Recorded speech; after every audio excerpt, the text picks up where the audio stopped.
So let's talk about the biggest narcissist of all time, the God of the Bible. I had like 50 different people ask me to respond to this, so I guess I sort of have to now. The God of the Bible fits the narcissistic profile perfectly. First, he demands constant praise. So yes, Christians are supposed to worship God, but that doesn't necessarily mean bowing down and singing to him. It typically takes the form of going out in the world and doing good things for other people because God himself is good. In fact, if you believe that we're only supposed to bow down and sing to God, you would be condemned by the early church as a Gnostic heretic because James writes that faith without works is dead. Worship me or else.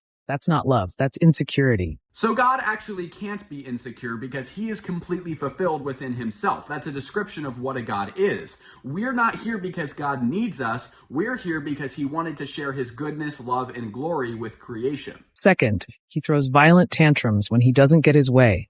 Floods, plagues, eternal torture. These are not violent tantrums. They are acts of righteous judgment. The people who he is punishing are people who have actively rejected God. And since God is goodness itself, rejecting him is a purely evil act, making these people deserving of all sorts of punishment. Then there's the classic love bombing and devaluation.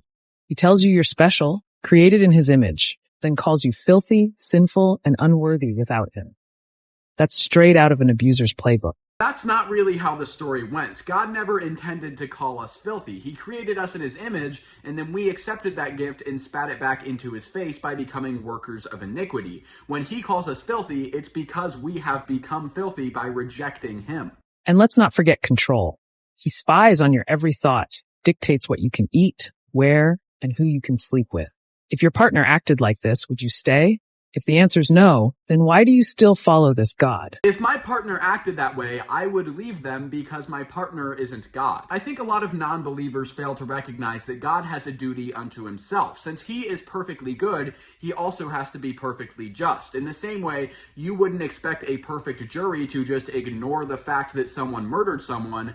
God shouldn't ignore the fact that you are sinning. Now, luckily, since he is all good, he has shown us mercy by dying on the cross for our sins. And all we have to do is put faith in that sacrifice, and then all of the sins that we've committed will be wiped away.